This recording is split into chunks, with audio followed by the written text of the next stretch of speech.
You're listening to CFRN, a community of believers who trade for a living. To learn more about who we are, what we do, and how we do it, call toll-free 1-866-928-3310, and we'll send you out a no-obligation information kit absolutely free. 866-928-3310. The CFRN Emini Futures cast is now on Stitcher. Listen to us on your iPhone, Android phones, BlackBerry, and WebOS phone. Stitcher is smart radio for your phone. Find it in your app store or at Stitcher.com. Stitcher Smart Radio, the smarter way to listen to radio.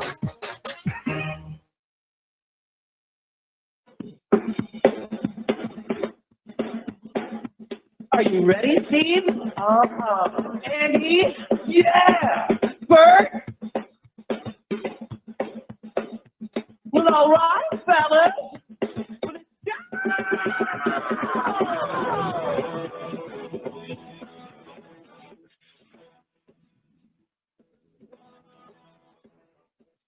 You're listening to CFRN, the Christian Financial Radio Network. Today's broadcast is brought to you by Audible. Get a free audiobook download at www.audibletrial.com/CFRN. Over 85,000 titles. Choose from mystery, romance, religion, science, technology, business, New York Times bestsellers, even children's books. You name it, Audible has it. With 85,000 titles to choose from, you're sure to find the perfect audiobook for yourself or to give as a gift, and it's absolutely free. Just point your browser to audibletrial.com/CFRN. That's audibletrial.com/CFRN. And become a part of the audiobook revolution by downloading your free audiobook today. audibletrial.com/CFRN. Hey, trader, want to get rich quick? Well, good luck with that. If, on the other hand, you actually want to learn how to trade, the place to be is www.cfrn.net. Tune in Monday through Friday, 9 a.m. Eastern for our daily devotional, and then spend the next 3 hours learning how it's done from professional traders who actually trade for a living. That's www.cfrn.net. Every trading day from 9 a.m. to 1 p.m. Eastern. CFRN, a community of believers who trade for a living.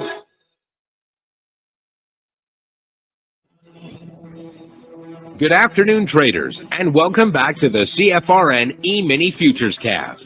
This is the daily broadcast of Indeterminate Length, where we discuss all things E-mini, along with some really big ideas on the finer points of trading gold, bonds, crude, sugar, the euro, and even T-bills. Joining us today from our studios in Boston, Mr. Michael Borth. From our trading desk in Chicago, Mr. Burton Schlichter. Now, to get things started, let's go to our host and founder in Studio A, overlooking South Mountain, America's largest city park. Here's Dwayne. Good afternoon. Welcome back. Today is Wednesday, 10th day of June, 2020. Thanks so much for joining us. Whoever you are, wherever you are, we're just glad to have you right here, right now. If you can't see the screen I have up, go to our homepage at CFRN.net. On the right-hand side of the page, click the big microphone, follow the instructions. You'll be registered in about 30 seconds, and that will give you one-click access to the show each and every day. Using that method does two things. One, it gives you access to the chat box so that you can actually ask questions, participate in the discussion, and you'll get an email every day reminding you right before the session starts, right before the show starts. And it'll give you a link in that email so you're able to join with one-click access. You don't have to register every day, go through all those connections. On the days you're out of the office, away from the desktop, point any internet connected browser to cfrn.net/live, and there you'll find a live real-time simulcast of the show as it unfolds. During the show, we also stream live on Facebook, YouTube, and Twitter. Let's open with a word of prayer. Father, we come before you today. We thank you for your blessings, for your mercy, and your grace. And God, we ask for your forgiveness. And we come today in prayer to seek your direction and guidance. We know your word says, "Woe to those who call evil good." But that is exactly what we've done. We've lost our spiritual equilibrium. We've reversed our values. We've exploited the poor and called it the lottery. We have rewarded laziness and called it welfare. We have killed our unborn and called it choice. We've shot abortionists and called it justifiable. We have neglected to discipline our children and called it building self-esteem. We've abused power and called it politics. We've coveted our neighbor's possessions and called it ambition. We have polluted the air with profanity and pornography and called it freedom of expression. We have ridiculed the time-honored values of our forefathers and called it enlightenment. Oh God, search us. Know our hearts today. Cleanse us from all unrighteousness. And do what your Son came to do, to set all men free. In Jesus' name we pray. Amen. Amen. All right, guys, here are the numbers from around the world. These are the cash markets, the indices. Start here in the US of A, where the Dow's down 189 points. In Q, NASDAQ bucking the trend. One more session, up 29 points. S&P 500 down 13. The Russell 2000, our man in the street, which often leads us to the upside or the downside, down 29 points. And for the Russell, that's a drop of almost 2%. In the commodity basket, crude oil, we had inventories today down 31 cents, trading 38.63 last. Gold up $2, trading 17.23.90 last. In the Asian markets at the close, Nikkei posted a gain of 33 points. The Shanghai lost 12. The Hang Seng lost 7. And in European markets at the close, FTSE down 6.5, the DAX down 87, the CAC down 41. The closest thing to a mover and a shaker there would be the CAC, down 41 points, almost 1%. This gives us a mixed day in Asia, red day in the UK, and again, it's a mixed day here, 2 days back to back in the US of A, with the indices trading lower, the NASDAQ trading higher. Yesterday, the NASDAQ seemed to lead us to the upside. The question today, is that still the case, or is the Russell leading us to the downside? When I come back in a few moments, we'll start with the daily chart of the S&P 500 Emini Futures. We'll take a look at the daily on the S&P, the daily on the NQ, and then we'll get into the smaller time frames, and we'll take a look at the Concierge Trade Alerts and the logic alerts from last night. So, Michael, if you're ready, take it away. Okay, got it.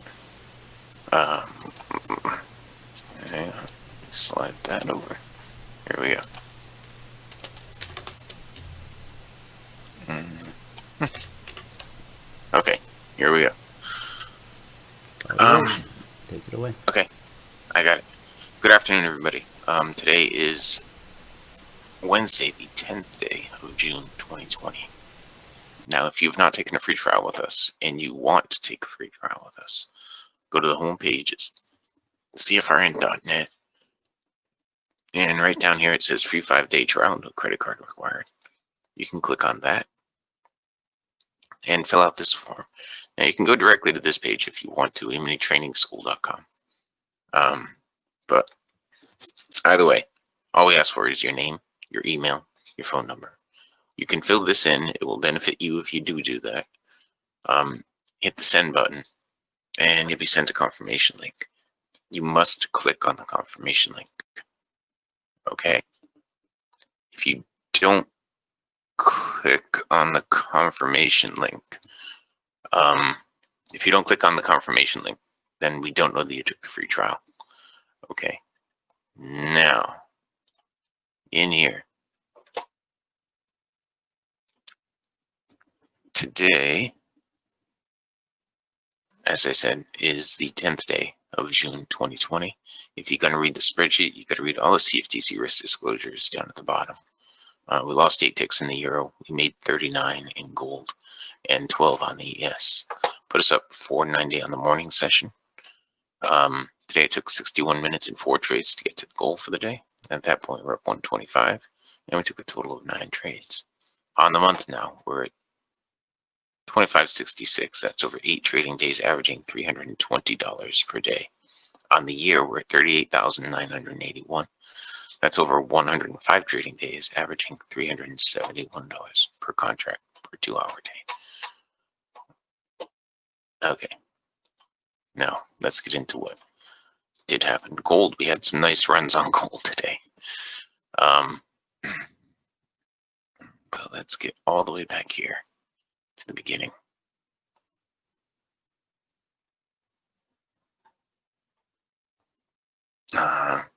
Okay, right here, we had a nice shorting opportunity. I missed that one. Sadly, I didn't get filled. And that was at 9:38. Then on the first trade here, we ended up with a break even. The next trade, we picked up 5. The next trade, we had a break even. Then I missed a bunch of stuff right in here. There, and there. And on this one, we picked up 6.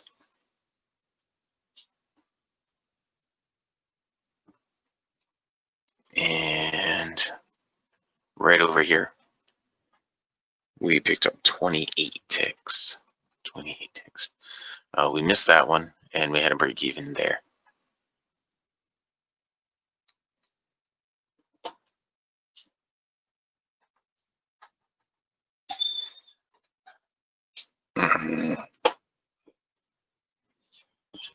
Okay, and that was it for the gold. Now on the euro, I think we just had the one trade that we stopped out on. Yeah, there was one right here that we missed, one right here that we missed, and one right here that we stopped out on. And we stopped out to the tick. Now, if you're looking at the YBR stuff,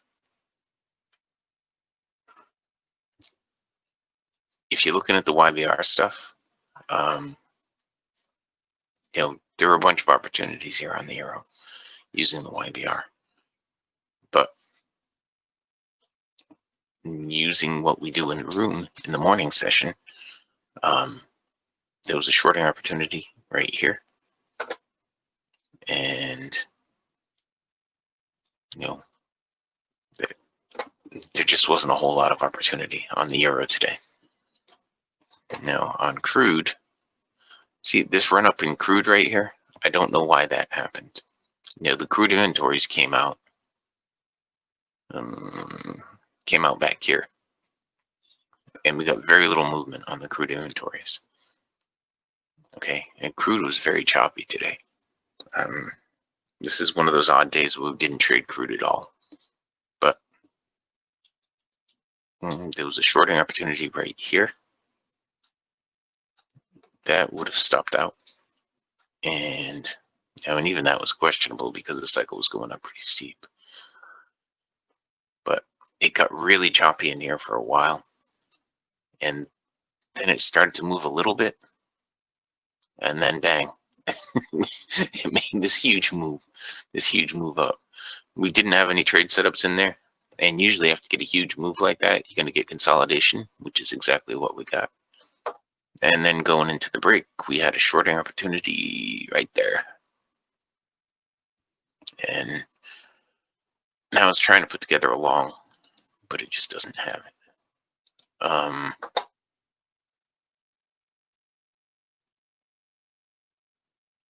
And I'm scrolling back.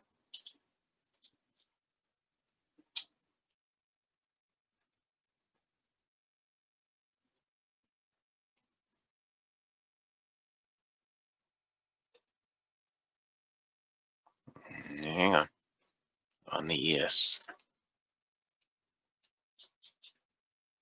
Here we go. Okay, so we started out really choppy here on the ES. Then it started moving, and it was moving down. We had to break this dynamic support right here to get a shorting opportunity, which we got right there. Was a shorting opportunity. Okay, and then the markets just went sideways again for a little while. And we had to break dynamic resistance right here.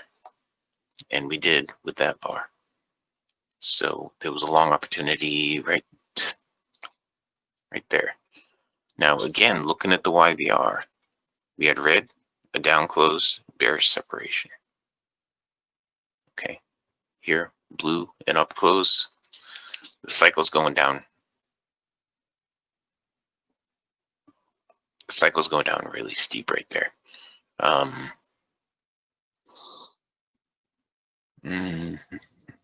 Here we go. Over here, we had a nice shorting opportunity. It would have been right in here. It would have been a break-even trade for me, but this one was a nice shorting opportunity that would have given some profit. We had a break-even trade right there that we took. We had a short trade right here that we picked up 6 ticks on. There was a long opportunity right in here that I missed for some reason. And we picked up another long right here. Picked up 6 more ticks to put us at plus 12 on the ES. Okay, and that's where we ended the morning session. Now, let's see what happened during the break. There was a long right there. A short right there. And really that's what we had. We didn't really have a whole lot. Come on. Okay, there it goes. Okay, so with that, let me go back here and show you the results for the day. Today is the 10th day of June, 2020. We lost 8 ticks in the euro, made 39 ticks on gold, and 12 ticks on the ES. That put us at plus 490 on the morning session. And today it took 61 minutes and 4 trades to get to the goal for the day. At that point, we're at 125, and we took a total of 9 trades this morning. Now, on the month, we're at 25.66. That's over 8 days, averaging $320 per contract per 2-hour day. On the year, we're at 38,981. That's over 105 days, averaging $371 per contract per 2-hour day. Now, if you have not taken a free trial with us, go to the homepage at CFRN.net and scroll down to where it says free 5-day trial. Click on that, and you'll be brought to this page, EminiTrainingschool.com. And on this page, if you scroll down, you will see that all that we ask for is your name, your email, and your phone number. You can fill this out. It'll benefit you if you do. Hit the send button. Once you hit that send button, you'll be sent a confirmation link. You must click on that confirmation link, okay? And if you don't click the confirmation link, we don't know that you took the free trial. And there. Okay, Ray, we can try to meet this afternoon. Okay, I'll send you another link. All right, and with that, we can pass it back out to fabulous Phoenix, Arizona.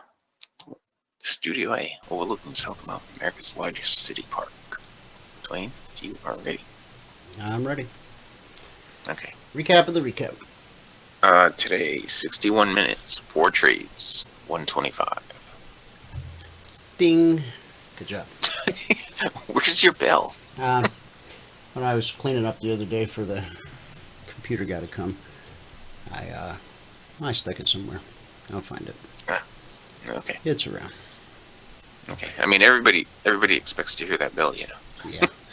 It goes I'll off find in it. everybody's mind. It's around here somewhere. Okie doke, Okay. guys. Now, I'm going to drag up. Well, let's just wait. We'll look at the daily chart first. Now, even though Valerie's on vacation, she's been very kind and helped me out with the recap on the logic. But I don't think we're fully recapped. I'll drag up the Concierge Trade Alerts for you to grab a screenshot here in a moment. But for now, let's go look at the daily chart. Yesterday, we talked about the importance of price closing. Now, we've already discussed in great detail. If you missed yesterday's show, go back and watch it. Watch the day before. We understand why this area is a very important area of resistance. It was support. And right here. See this? We caught this bounce. It was support again. So when price gets back to that area, we expect it to be good resistance. Now, the really major resistance is still overhead at the price where the bearish cross took place. But I said yesterday, when price closes below blue and climbing and the step line, then it's on for the race down to the BBC. Now, when I say a race, it could happen. Well, let's just think about that. Let's say we close somewhere near the low of today. Now, we've got a Fed meeting this afternoon. Anything can happen. It could send us up to this resistance. It could drop us like a rock. We don't know what he's going to say. We don't know what questions will be asked. We don't know what answers he'll provide. But let's just say we closed at the low of the day. That's 31.77. We've got the BBC down at basically 30.90. So roughly 80 points. 31.80 to 30.90. You can call it 90 points. About 80, 90 points on the downside. Which again would have everyone saying, oh my gosh, the sky is falling. But we know better. Okay? We know that's just how markets work. Now, if we use a Fibonacci tool, I used to search for the secrets. I wanted to find that one thing that nobody else could see, that nobody else could understand. That was going to be my way of mastering the markets. Turned out to be my kryptonite. What you really want is you want what everybody else sees. Because then you have an ability in your technical analysis to understand what the masses are seeing and what the mass behavior as taught in Technical Analysis 101 tells them to do. When you're able to view it through that lens, then you're not only prepared for what they're about to do, you can be the first one to the party, and then as everyone else elects to enter their positions and do what Technical Analysis 101 tells them to do, that's when your trade just goes whoosh, from the entry to the target. It leaves you wondering, why can't they all be like that? Well, stay with me. All right. From the pandemic low to the recovery high, a pullback to the shallowest Fibonacci retracement, which is the 24% fib, 23.6 to be exact. That number is actually 2982. That's almost 100, that is 100 points from 3083 at the BBC to 2983 at the FIP. So we're talking, if we were to get just the shallowest possible Fibonacci retracement, that's a 180 point drop. That's 1,800 points on the Dow. And does that mean the market's broken? The recovery's broken? No, no, no. No. What it does is it positions us to then trade from a place of strength to the long side as the market attempts to take out not only this important area of resistance, but the all-time historic high. Okay? Market always has a mission. Okay? And from where we sit right now, there are smaller missions along the way, and that's what I point out each and every day. But from the truly big picture perspective, the goal of price from here, buyers and sellers, they're the ones who move price. Indicators don't move price. Oscillators don't move price. People, institutions, the buyers and sellers in the marketplace, they're directly responsible for any and all price movement. Okay? So buyers want to break this all-time historic high. Sellers, on the other hand, want to take out the pandemic low. And so, from the daily chart, we're able to see the epic battle underway.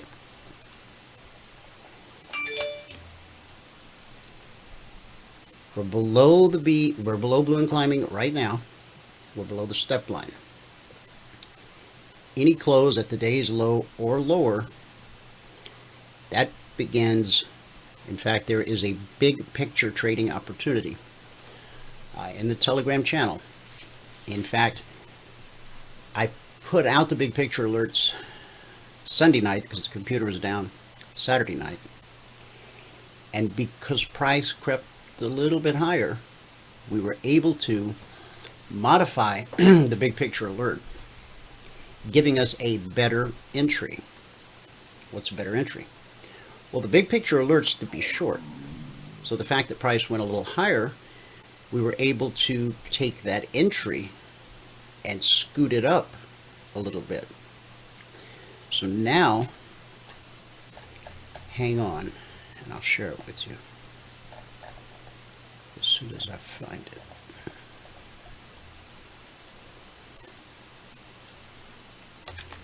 Okay, good. Picture.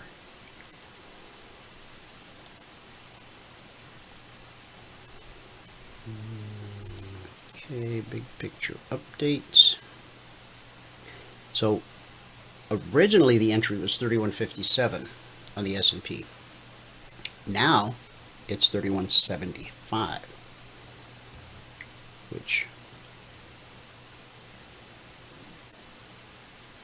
is just below today's low. The swing low for today, 79.75. So we take out today's low. That triggers the big picture alert, which takes us, and that final target is going to be adjusted as well, because the final target, which currently is set at 3140, that will be changed to about 3100. Okay, so 3175 down to 3100.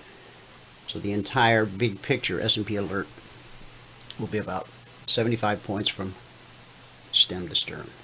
Okay, right. So that's the big picture look, which brings us to the S&P. Now, yesterday, those who were in the pre-market strategy session, we covered this in great detail. This bullish cross becomes an important price, important area. When price is chopping back and forth and you're getting a bullish cross, a bearish cross, and the market's going sideways, those crosses are not important. It's when you have a bullish cross like this that turns into a huge leg like this, leg, retracement, leg, right up to the weekly trading zone, where we expect it to find resistance, and it did. Resistance sent us back to support, back to resistance. This time the BBC didn't hold. It holds more often than it doesn't, but it has to not hold some of the time. Otherwise, we'd have a stagnant, flat market. Okay. Now, on the way down yesterday, we put in a important bearish cross. Look where the high was last night. Resistance sent us back to support. But let's go back to this. Okay. So yesterday, as price was coming down in the pre-market strategy session, I said, guys, look for this area to be good support. It was. It sent us all the way back up to the weekly trading zone, where again we expect it to be good resistance until it isn't. Back down we go, looking for support. So here to here to here. We finally broke through it during the 10 a.m. to 10:30 a.m. Eastern 30-minute candle. And there was an alert in the channel from yesterday, because we were prepared to trade this area yesterday if price could get there. Couldn't get there. Today it did. Okay. Now, after this low, we said if this low is taken out, in the next area for support would be the swing low put in on Monday. Okay. And this stretches back to Friday. Friday low became the Monday low. We had a higher low because of the bullish cross. Higher low. Now, we not only took out this area, we also took out just barely, okay? And because we didn't close significantly below it, then this swing low from Friday, from Monday, it's really still in place right now, okay?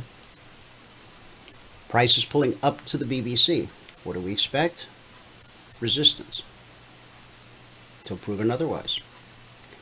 Resistance sends us in search of support. So where's support? Right here. If we can take out this swing low at 31.79.75, then that opens up this area here for a trip down to the zone. Zone, the zone, back to the zone. So, for the S&P, for the remainder of the session, were it not for a Fed meeting, I would say absolutely bearish. We're only going to look for trades on the short side, and we will only look for trades on the short side as long as price is below the BBC. We don't trade news, so we won't be putting on some kind of a trade setup today to trade the Fed. What we found over the years is any type of major economic event, and the Fed announcement is the granddaddy of them all, okay? That's the big one. Markets can do anything. Now, because the Fed has become so transparent,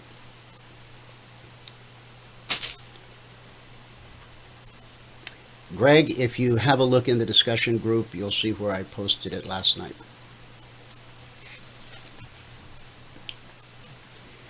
Okay. All right. So I forget where I was now. We're looking for a further move to the downside. If we take out this low, then that opens up the door over here. I was talking about the Fed being transparent. In the past, the Fed was not as transparent as they have become of late. What the Fed used to do was shrouded in secrecy. Ben Bernanke broke the mold. He started to be more open and more transparent. The lady that followed him, she also continued in that vein. Jerome now holds a press conference after every Fed announcement.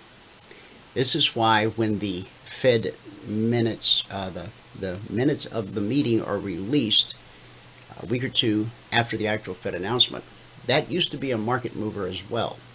Not so much anymore, because Jerome's already told everybody what they want to know.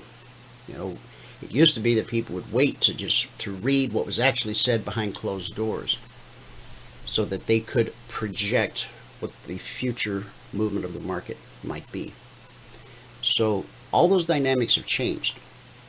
even the Fed announcement itself does not produce the dramatic moves that we used to see. Back in the day, when whatever the Fed was going to do was actually a surprise, you would see huge candles on the S&P. You know, we might spike up 30, 50 points, then run 30, 50 points in the other way. It was quite a carnival. Today, it's a little more sedate. Okay, so let me bring up the Concierge Trade Alerts from last night.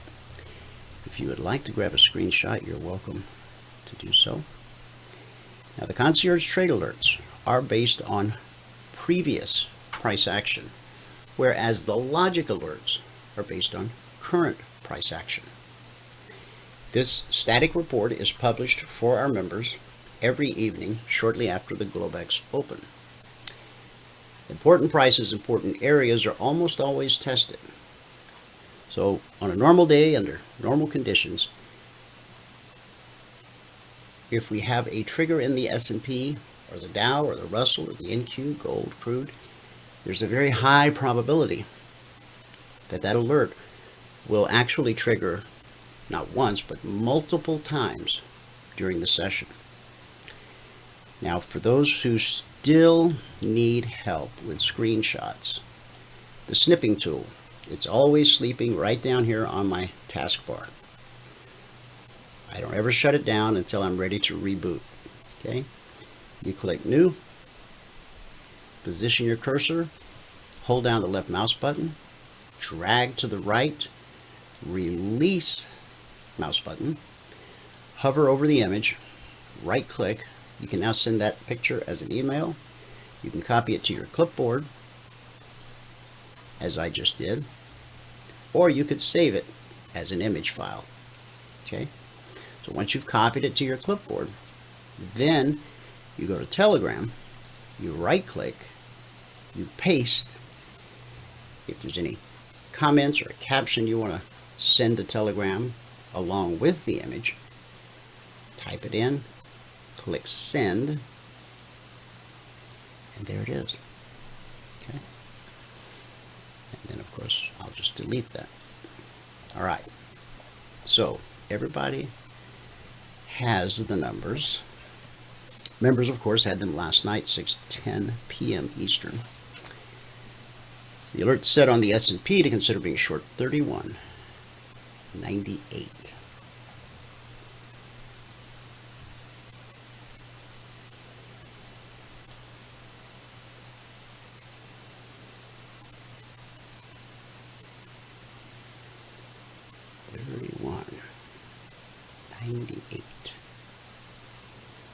Okay.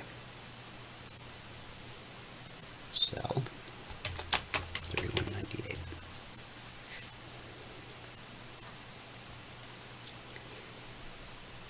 This short alert, okay, which took us right down, right to the area where we expected to find support because of this. Now on this trip down, we've got two reasons, this and this, okay? So was it good support? Absolutely. See how price was rejected? Sent it all the way back to the BBC. A little bit of a head fake. Looked as though price might be trying to go to the weekly trading zone overhead, but you'll notice that these candles, they're all touching the BBC. Yes, they've spiked above it, but they're still joined at the hip. What I want to see is I want to see a candle actually open and close above the BBC. That lets me know the market's really going to make an attempt at higher prices. Okay? So we find resistance, down we come again. And this time we drop to the next area that we already highlighted as potential support. And even in the alerts, I've started to put in that potential support label because we had the potential for support on the short alert before we got all the way down to the weekly trading zone. So here we are, right at the trigger, a third time, once, twice, three times. And where is the CFMA1, that's the technical term. I simply call it blue and climbing, red and falling. We've got red and falling, okay? Here's price at the trigger. We know where the potential areas for support are. We know that if we take out this swing low, then as we look left, there's really no obstacles in our path, right down to the zone, okay? All right, so the initial drop took us down to 31.93, so that's 5 points at $50 a point, $250 per contract traded. The next drop took us all the way down to 79, so 79, so that's about 20 points, 19, about $1,000 per contract traded, okay? That's the story on the S&P. Let's go to the Dow. Last night's alert on the Dow, 27,220.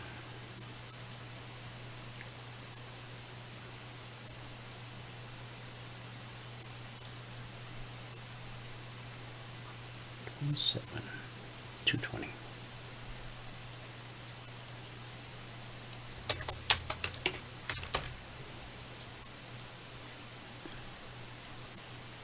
Okay, on this initial drop, we dropped to 21.67. So we'll be conservative. We'll round it up. We'll call it 70. So then I can do the math in my head. That's a 50-point drop on the Dow at $5 a point. It's $250 per contract traded. You have the red and falling wind at your back. Okay, we get back above the trigger, and let me point out one more thing on the S&P. You notice where the cycle is. It's red and below the 50-yard line. Placement is more important to me than color. On a short trade, would I prefer it to be red? Yes, but it really needs to be below the 50, or about to cross below. On a long, okay, got to be above the 50. If it's blue and above the 50, so much the better. So I put more weight on placement, above or below, than I do the actual color, right? But I do give a thought to both. Now that's the S&P. So these short trades were supported by this. Okay. So now on the Dow, we shrink down volume, and you'll see that we have the same scenario here. You'll notice these don't change color at the same time. While they're both just blue and red lines, they are calculating different things, weighing and sifting through different information, arriving at different conclusions. It's when the two agree that becomes important. So the first drop down 50 points, $250 per contract traded. We get back above the trigger, still have red and falling, wind at our back. This time we dropped to 27,100. So that's 120 points times $5 a point. That's $600 per contract traded. When the market finds support, or when the market finds support, it sends price looking for resistance, which it found at the BBC, just like the ES. This time as we're coming down, okay, you'll notice, and I talked about this morning in the pre-market strategy session. If you missed the strategy session this morning, I will render, it's rendering now, I will post it in the pre-market channel, okay? So we wanted to get, and I talked about this morning, we want to get below this blue and flat, and I think the words I used are if price, because the indicators are a shadow of price. All indicators are a shadow of price. Okay, so just keep that in mind.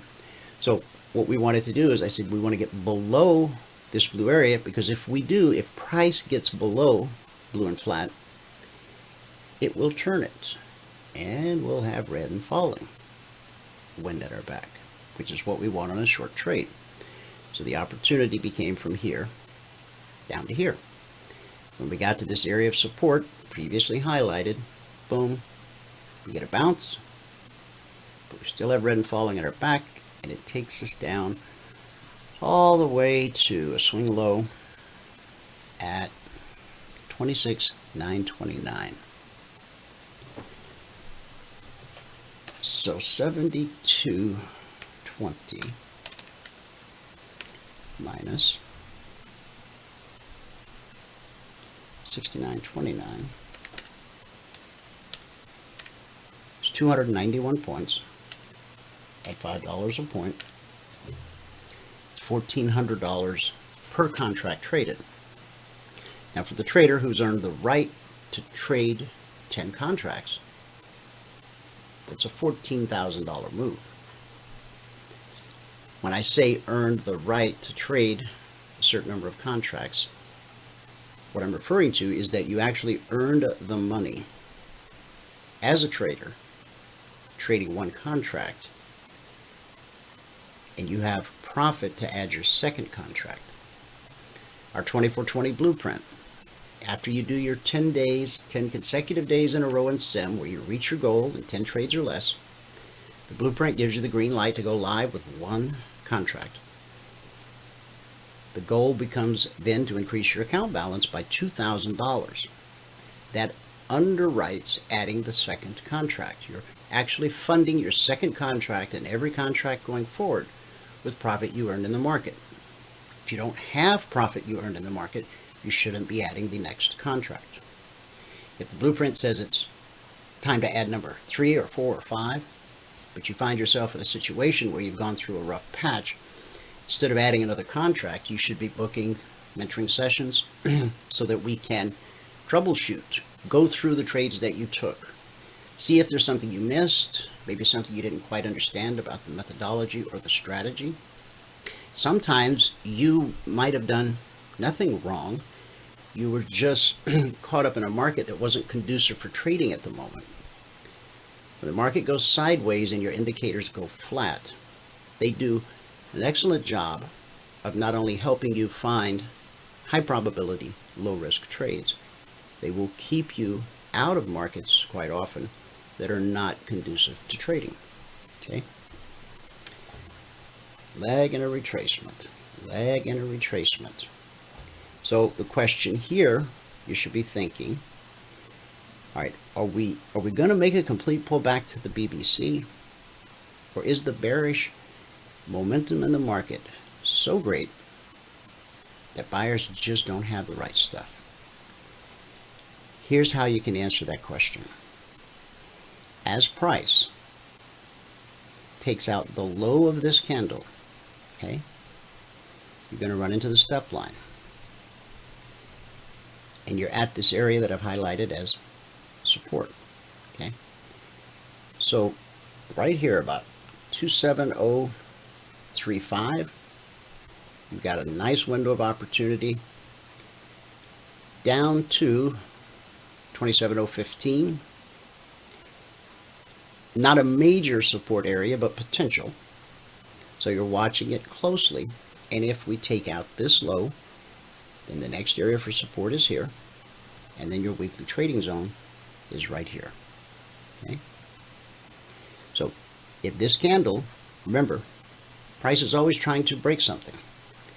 This candle will try to either break this high, the previous candle high, which means it's trying to get back to the BBC, price always reverts to the mean, or this candle will take out this low. If that happens, then it's on like Donkey Kong to the downside. Okay? Trading's not easy, but it can be simple. After you've been with us for a couple of weeks, you should be able to look at any chart, any market, any time frame, and instinctively know, really without even thinking, instinctively know what the market's trying to do. Now, we know that because we found resistance at a zone, price is below the BBC and building legs to the downside. Leg retrace, leg retrace, leg retrace, leg retrace. So we know price, bigger picture, is trying to get to the weekly trading zone below. Okay, but inside of that idea, like a Russian nesting doll, we have these smaller dynamics, right? Because from here, is price going to go to BBC?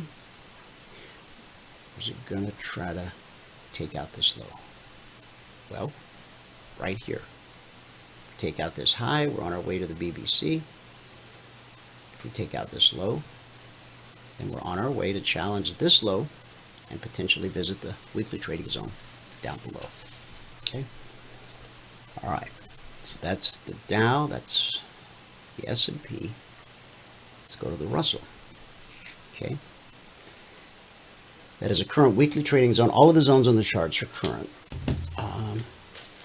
So below 93.94, we've got a weekly trading zone at 60/61. Now the zones go out to our members every Monday morning at 6:15 a.m. Eastern. We've published the zones since December 14th of 2009. Price has behaved at the zones in the same manner for over a decade.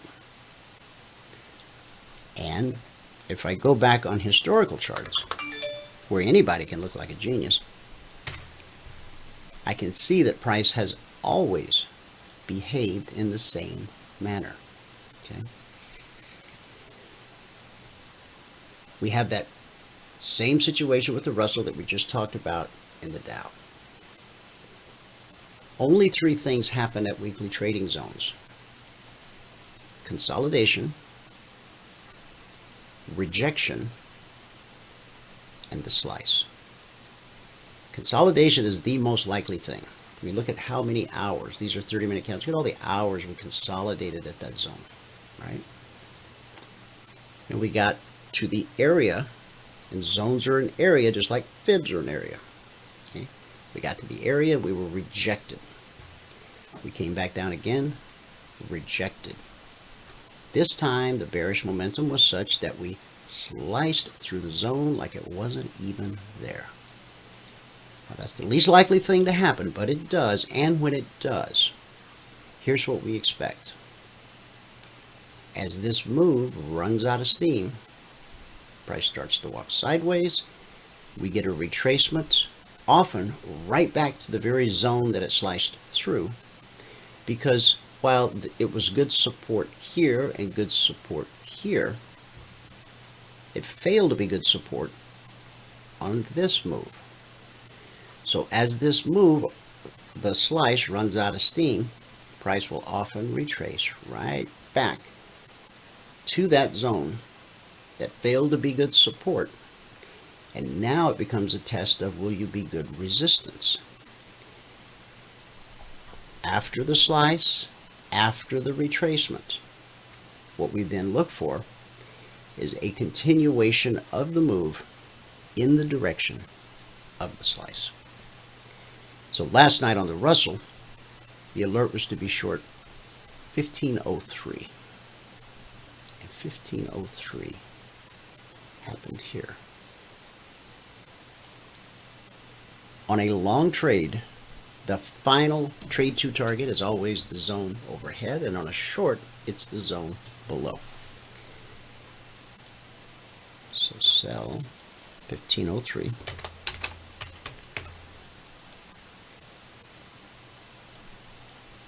The price took us right down to the zone at 1494. So that's 9 points at $50 a point. It's $450 per contract traded. You actually had a trigger here that took you from 03 to 98, so that's 5 points.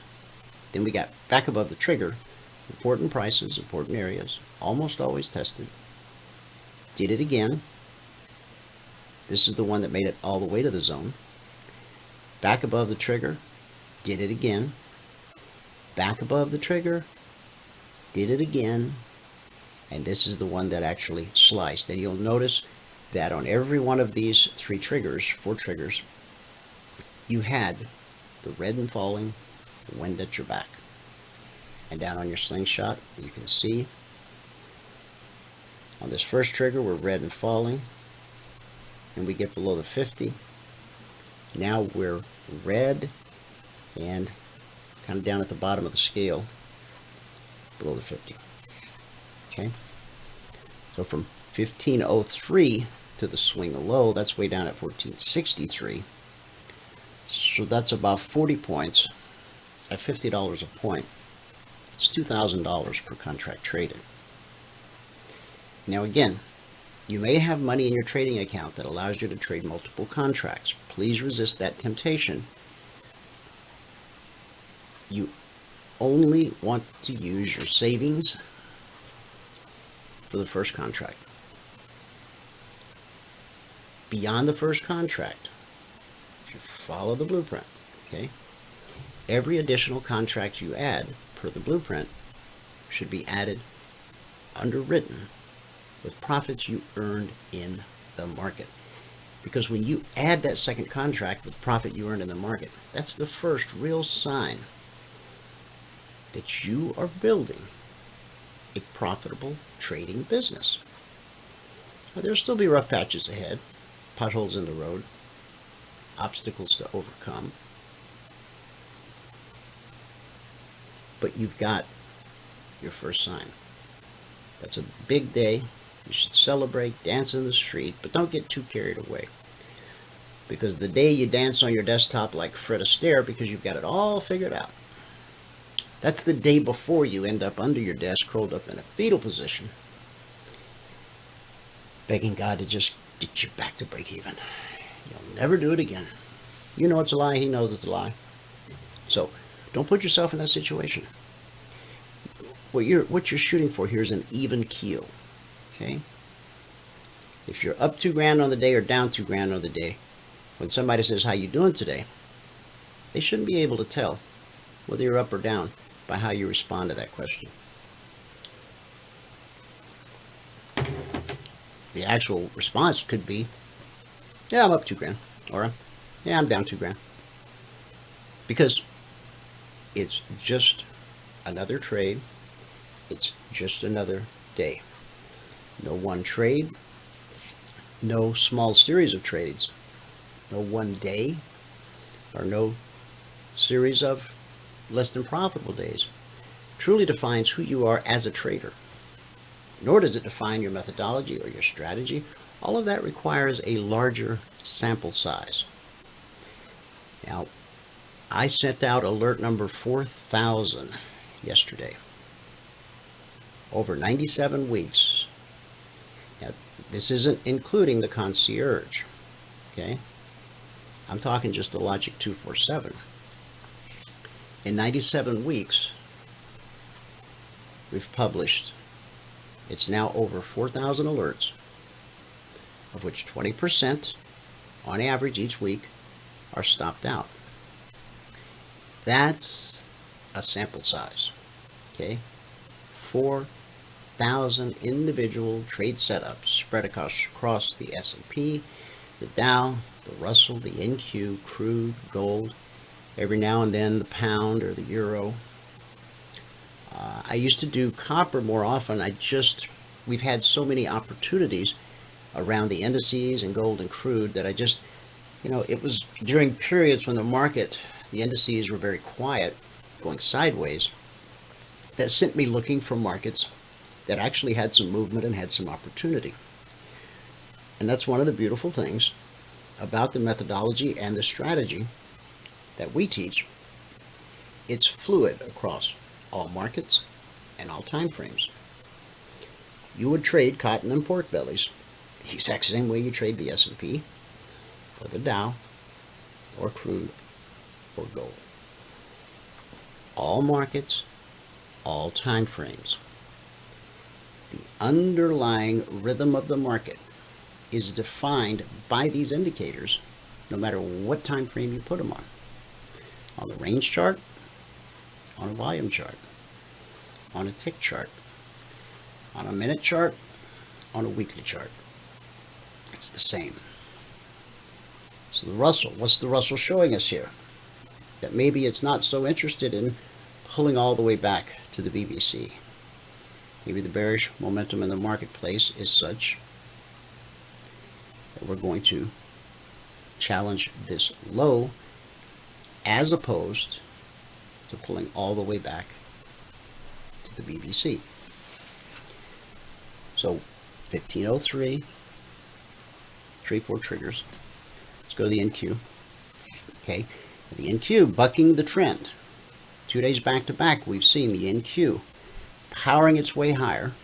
In fact, let us,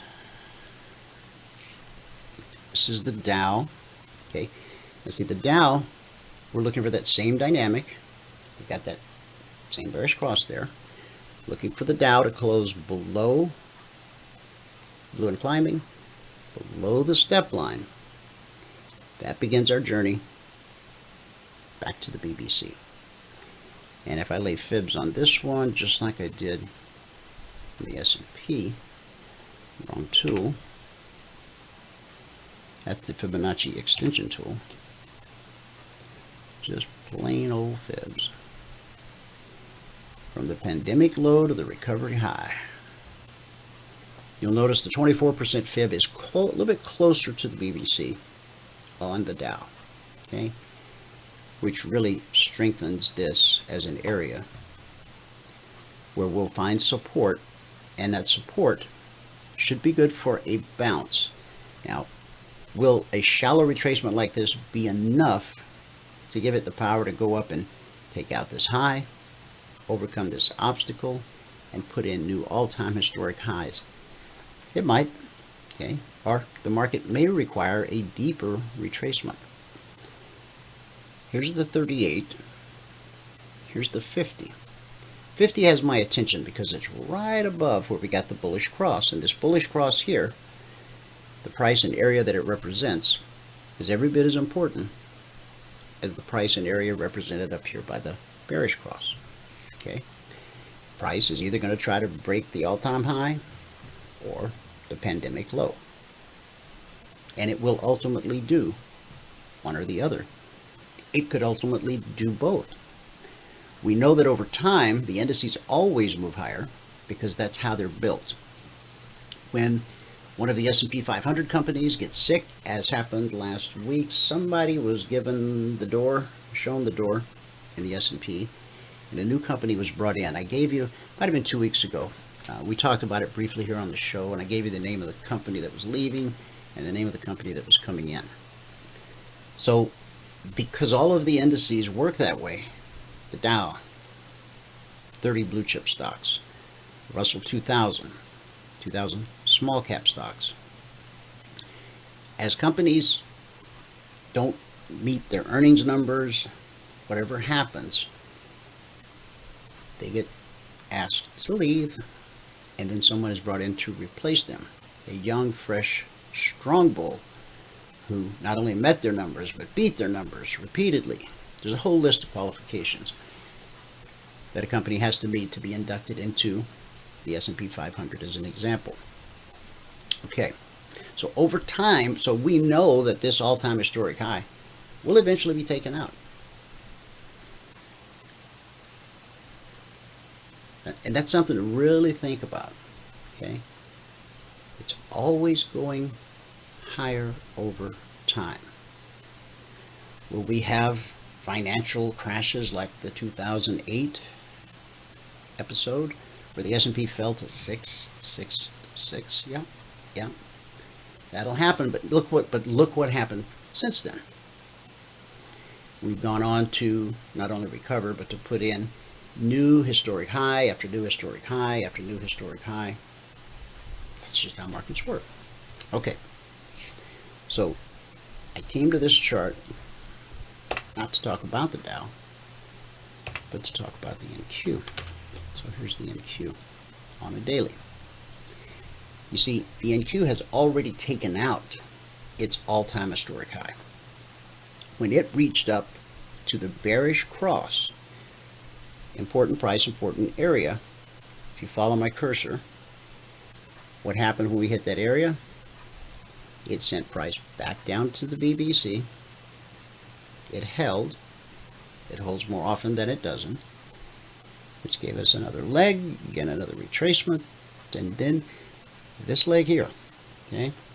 Now, think about how much time there was, how many days between this pullback and this one, and this one, and this one. We don't use terms like overbought, oversold, because those types of indicators, they can remain overbought or oversold for a very long period of time.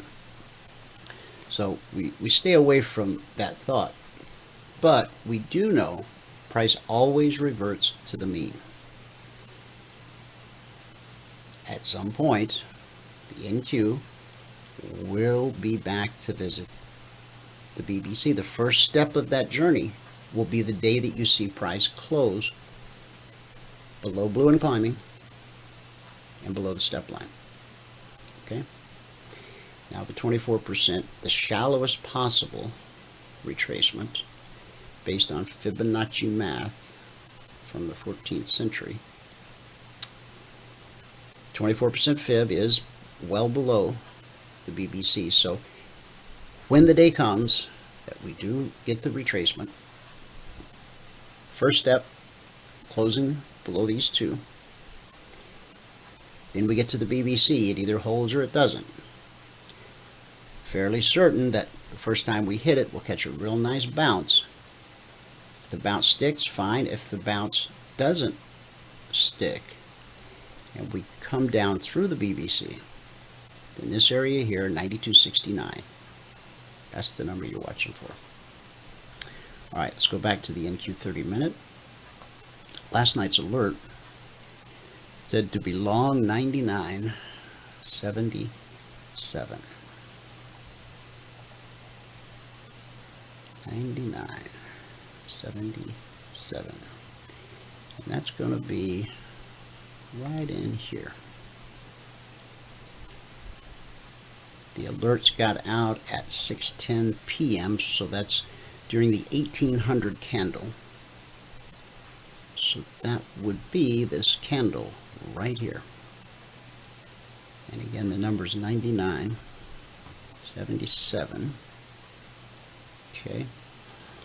So from 99.77, we took a trip up to 1013. 99.77. So we're 25. 35. It's about 40 points. An $800 per contract move. Okay. Price got back below the trigger, caught just a tiny bounce. It bounced up to, now on this one, okay, the price gets below the trigger. Overhead, you don't have a lot of distance or room to run before you hit potential resistance, which is the weekly trading zone. You also have the BBC directly overhead.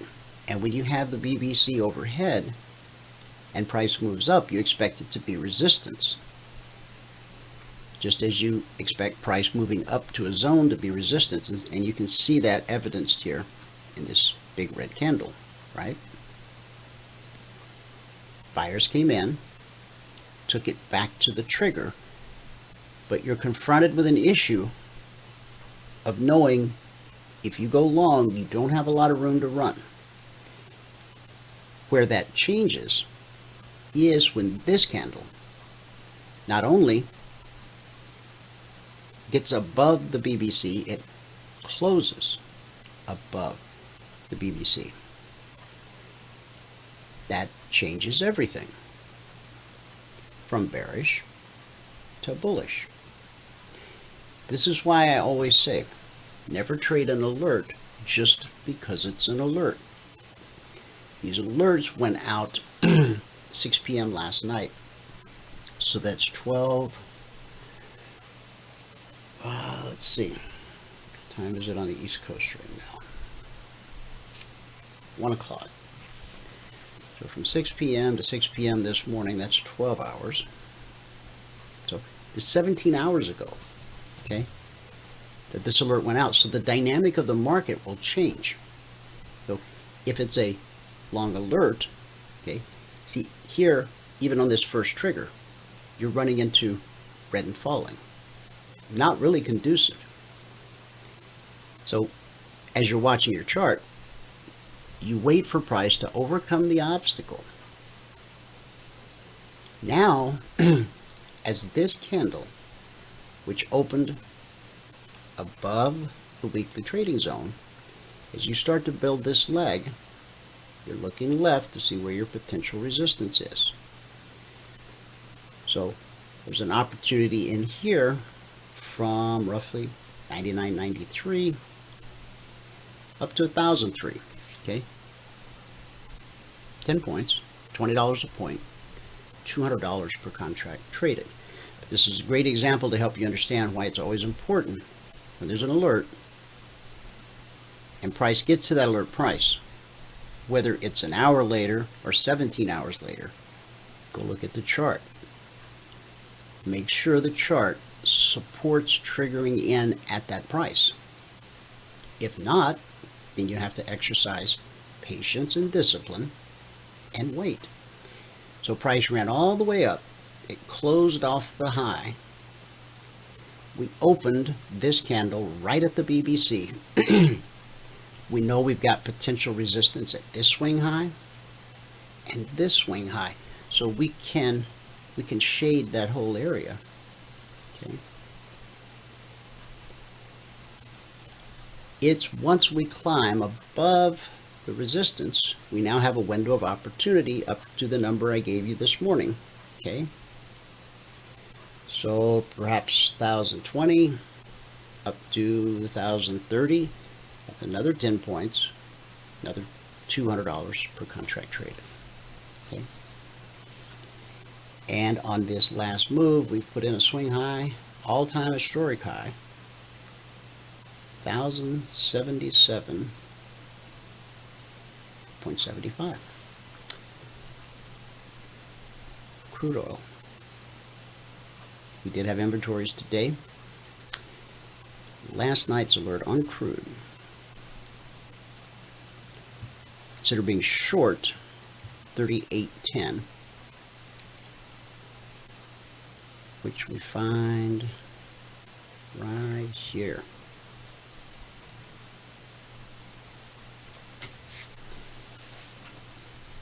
It was in this candle that the alerts came out. Okay, so we dropped to 38.06, which sends us back to the BBC. We come down and we test it again. We look left. Even on a substantial move down, we've got to look left and see this bullish cross here, so we don't have a lot of room to run.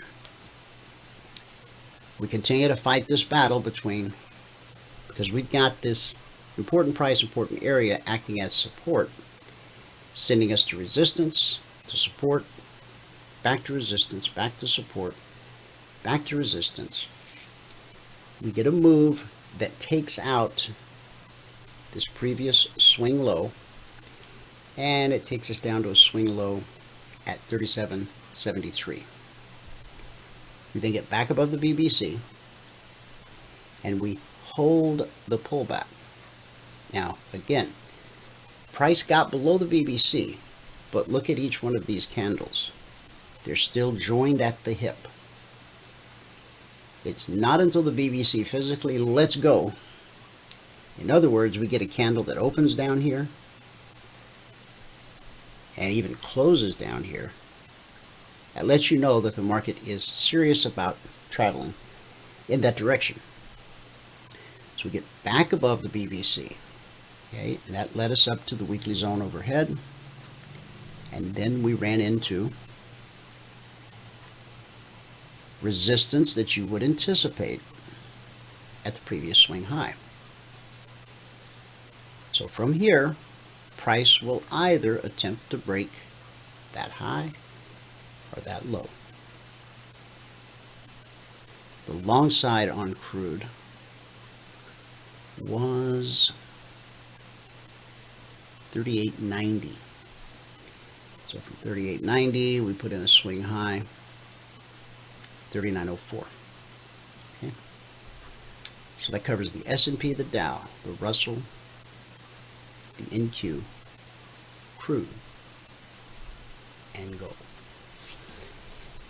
And again, I don't have a full recap on the Logic 247 alerts, but some of them have been recapped at this point. So I'll show you what's been recapped so far. And then between Val and I, we'll get them recapped later in the day. But if you're trading them, you know exactly what happened. Okay.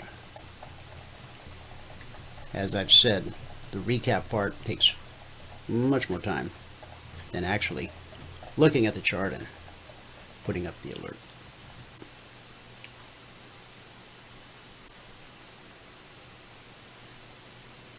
Okay, here we go.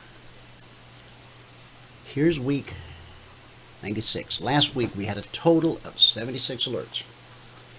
14 never triggered. That left us with 62 actionable alerts. We had 10 stop out, 16%. The average over the last, now 97 weeks, 20%.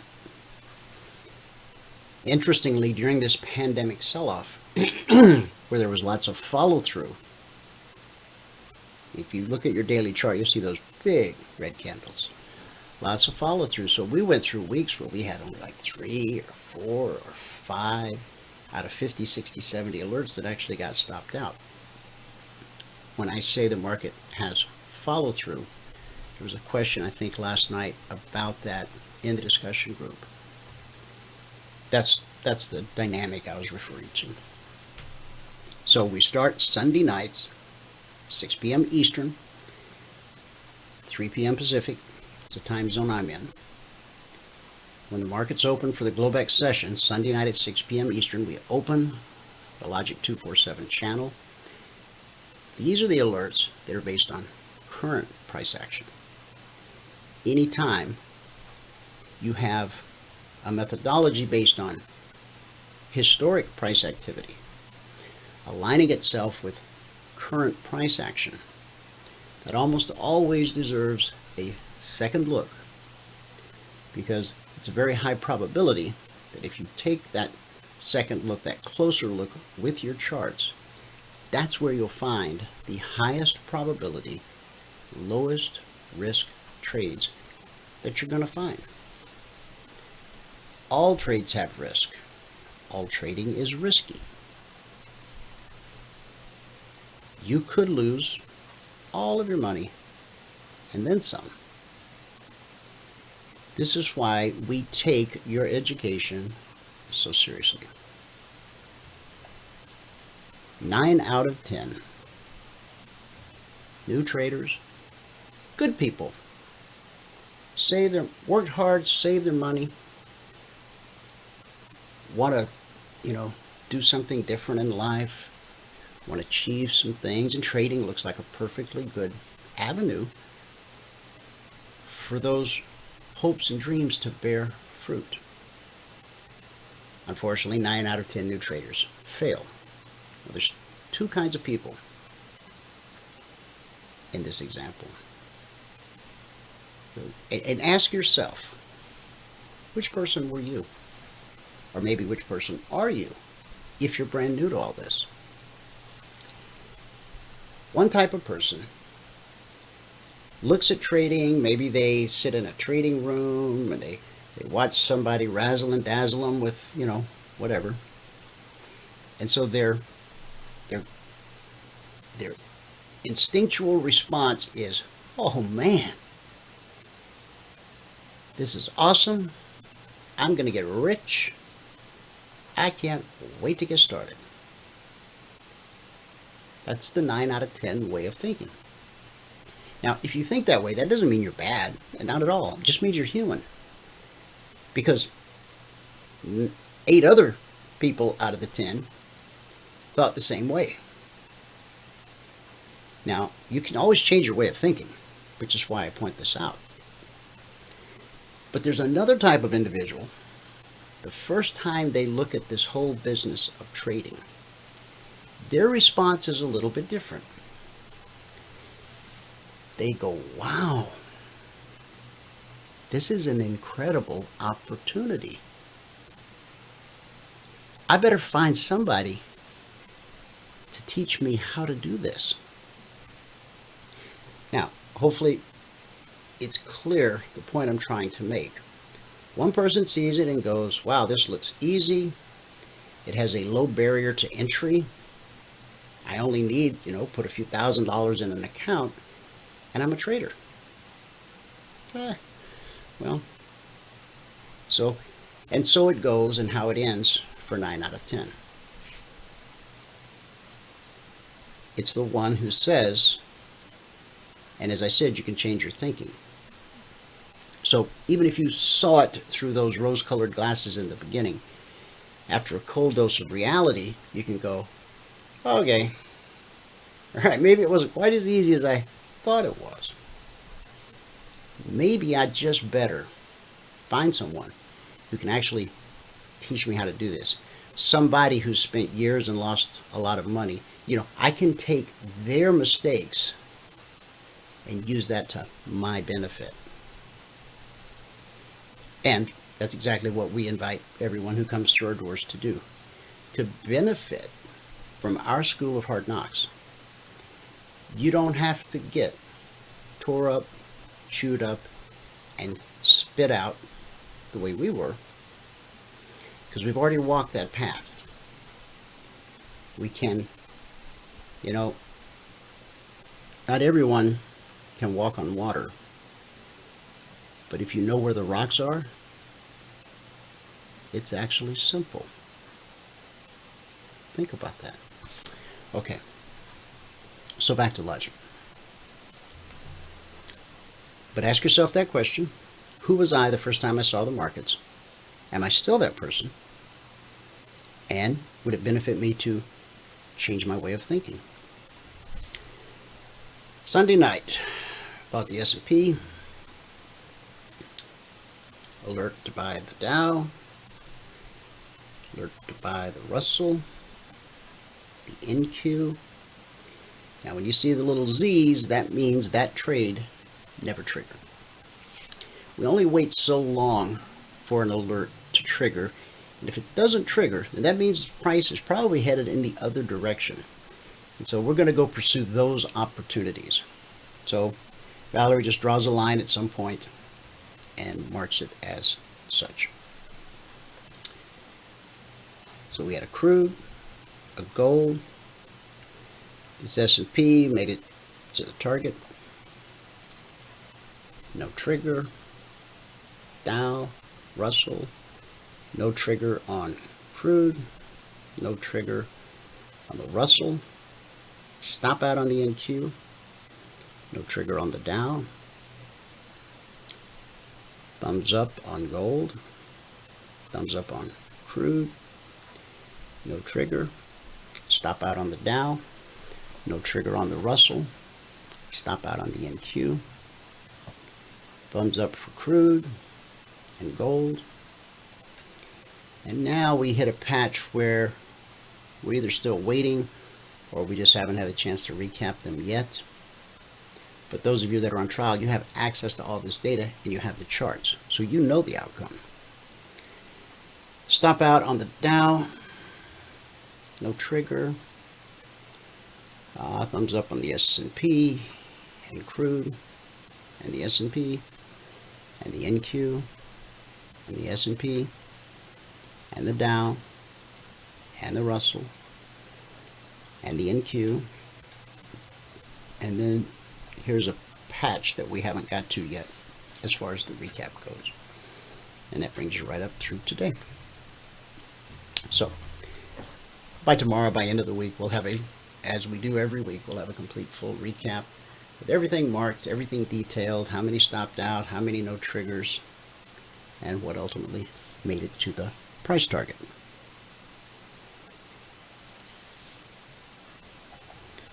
Okie doke. Good word for the day.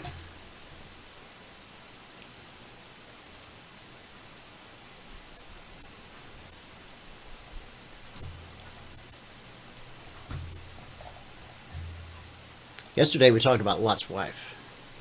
She was told not to look back, and she did. And she was turned into a pillar of salt.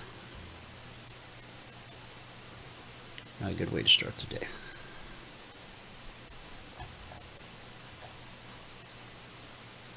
Psalm 26:3.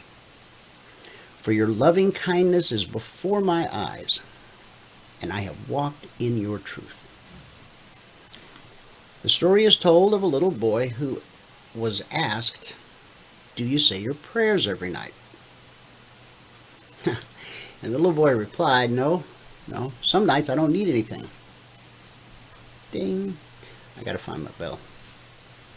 Now, we may smile about this, it's cute, but the point is painfully obvious. If the only time your husband or wife communicated with you was when they were in trouble or had a need that they couldn't meet on their own, how long would that relationship last? There has to be a balance between your praise and your petition. Now you say, if the Lord is big enough to create and run the universe, I doubt he's bothered when somebody as insignificant as me fails to say, thank you, God. Well, I have scripture that would disagree with that. Remember when Jesus healed the lepers in Luke 17:17? There was 10 of them. 10 lepers. We don't see leprosy in modern society today. In some third world countries, it still crops up. But it was a very horrible thing to happen to a person. Especially, and the treatment, the cure, they were banished. They had to go live outside of the village for a period of time until they could come back. After so many days, the priest would inspect them.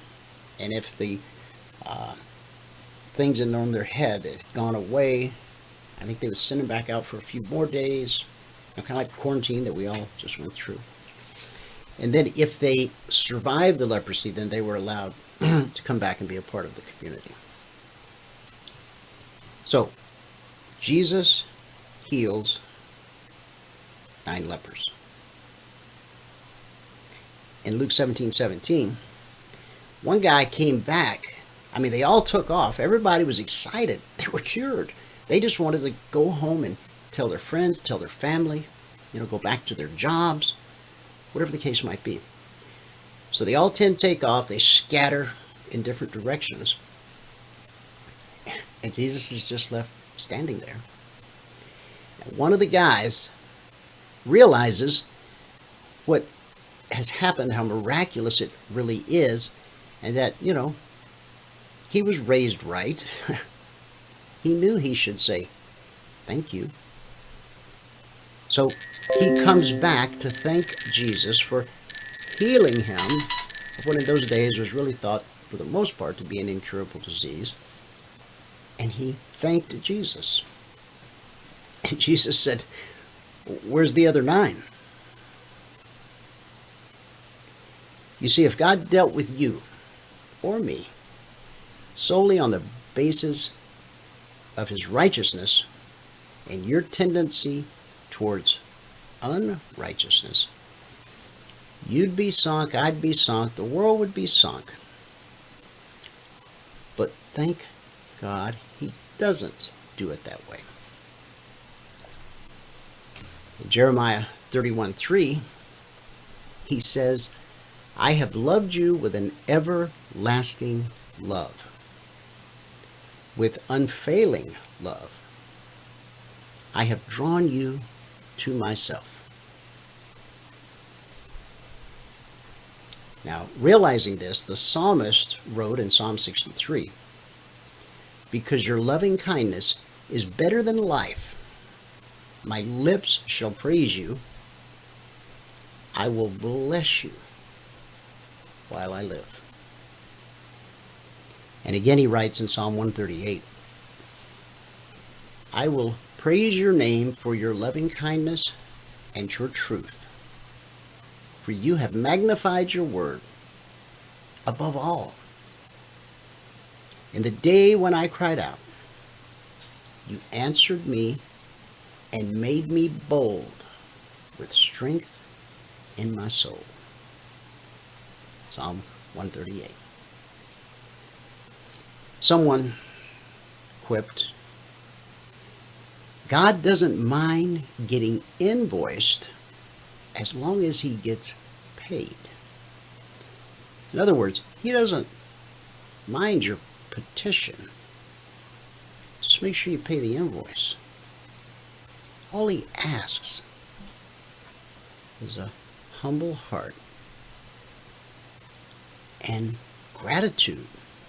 We all need to strive more and more to live not with an attitude of attitude, but an attitude of gratitude.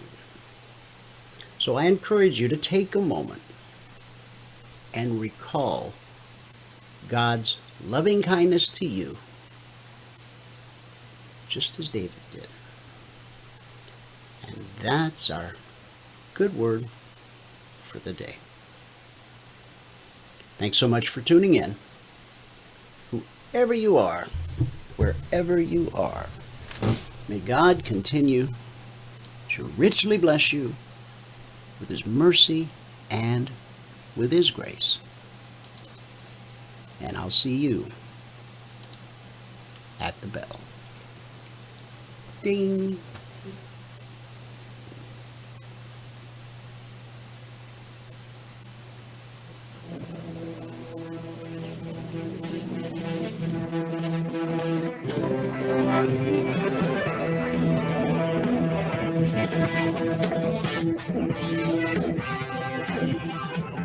Remember this, there is no greater return on investment than to see a human life changed and given hope. As always, pray hard and trade safe. Any financial information discussed on this show is simply the opinion of our host, Dwayne Reeves, his co-hosts, and guests. To learn more about trading Emini Futures or to take a 1-week free trial in our live trading room, call 1-866-928-3310. 866-928-3310. Information discussed on this radio program should not be construed as a recommendation to buy or sell any security. Always do your own due diligence and consult with a licensed securities broker or financial planner before making any investment decision.